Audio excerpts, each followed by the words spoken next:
Hey, good evening, guys. How's everybody doing? Hey, I love that energy. We would love to thank Jen and Tony for inviting us this evening. It's a real treat to be able to be here with you guys. The first thing that we're going to do is a couple of excerpts from my current play that I'm working on. It's called Twice on Saturday. We're developing it, and it's about two sisters and their journey, and that's sisters with an R. We will begin.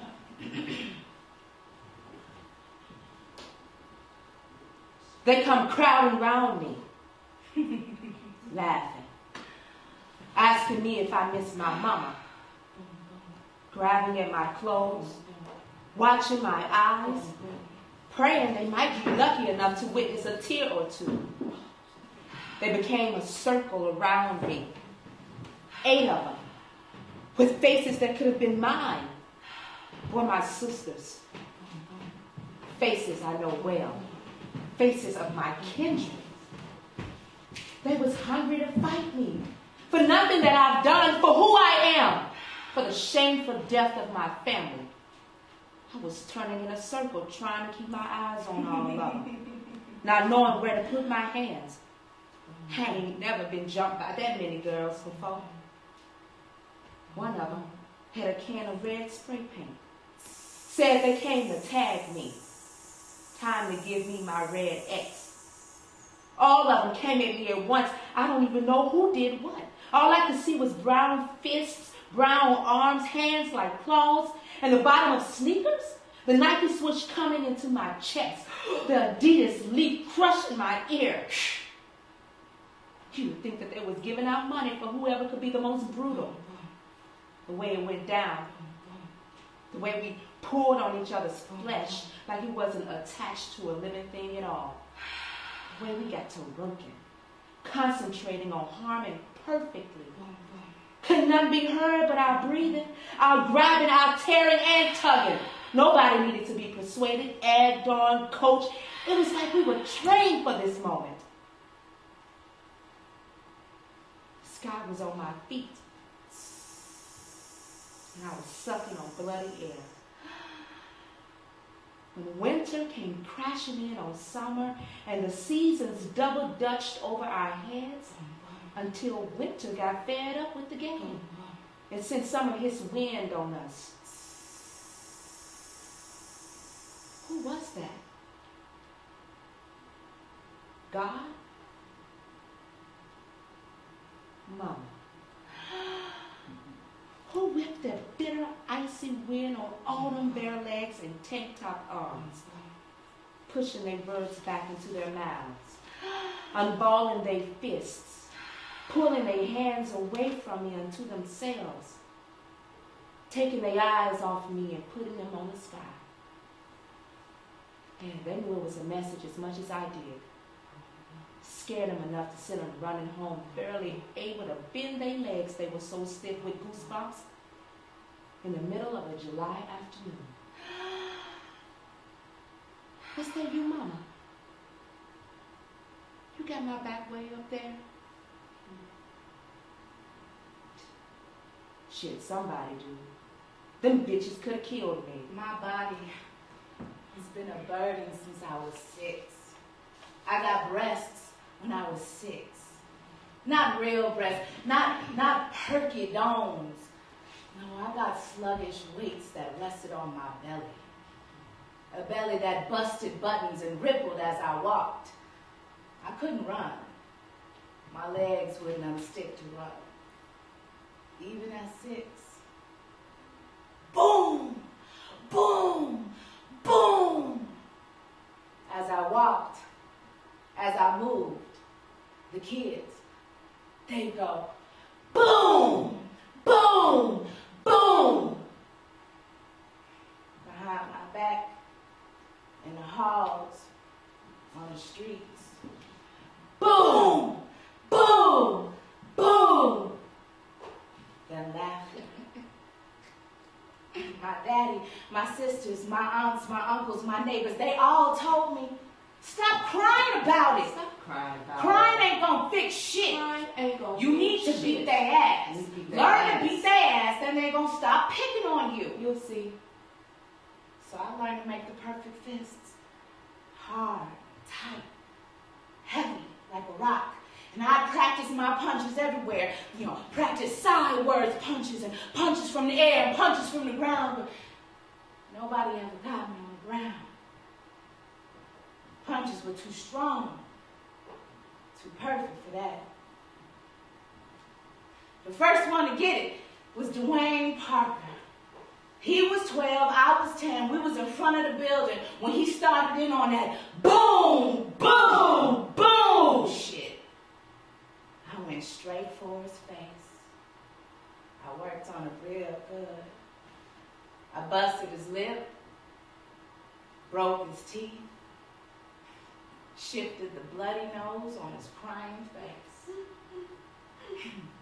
Yeah, I fought like a prize fighter. Yeah. It only took a few of them fights to stop the boom, boom, boom. Then I became the beast. I wasn't even human to him no more. They called me the big black beast.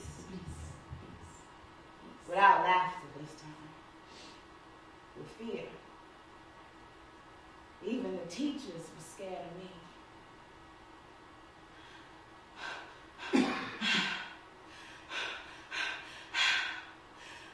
I found two of them walking home from the store. Laughing, looking happy, looking lovely, looking like they had no reason to fear being on the street. Like I wouldn't be coming back for them. They met my blade before they met my eyes. But they saw both of them, my tears, my grief for all that was before that moment. Don't matter though. I still handle my business, and bravery ain't got shit to do with will or want or redemption. You think skin would resist the slice of the blade?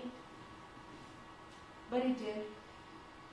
It was like their faces were waiting for it. The way they broke free from the other side of themselves, like butter. Like butter, Easy. Like warm butter.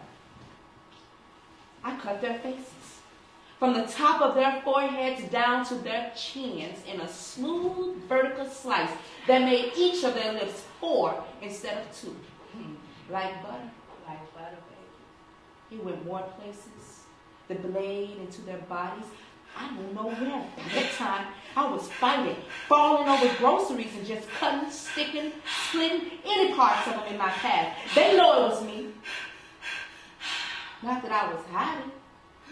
But people saw, shook their heads, hollered a bit, pointed as I fled that scene. But they saw it was me. Saw my bruises, saw my eyes, saw that there is a line, a limit to what one can take before they start screaming, crying down the street, cutting up on pretty girl faces. See. So thank you guys.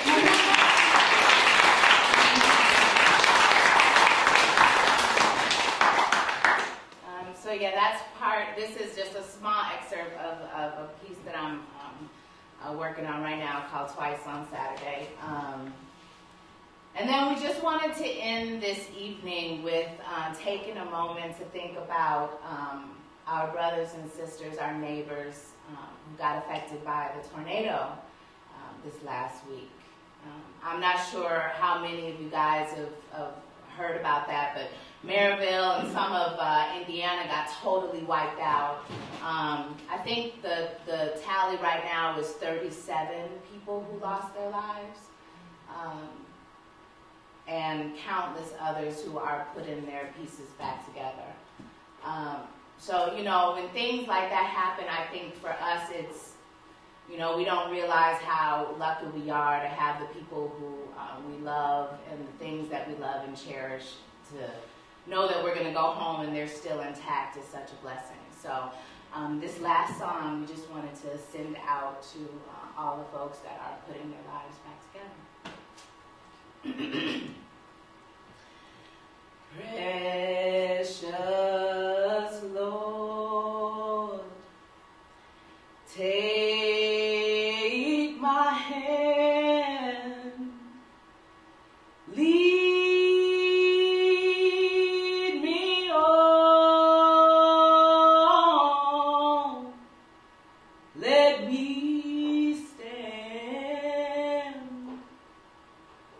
I'm tired, I am weak, I am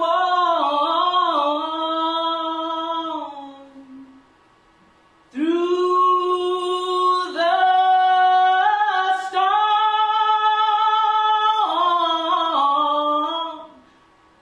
on through the night.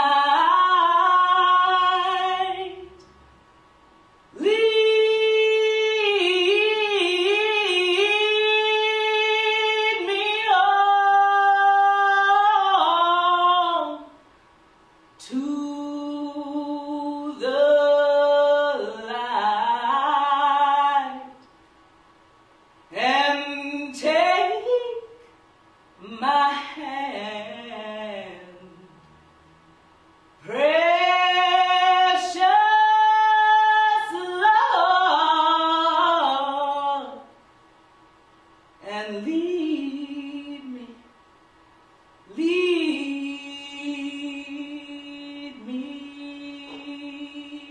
on.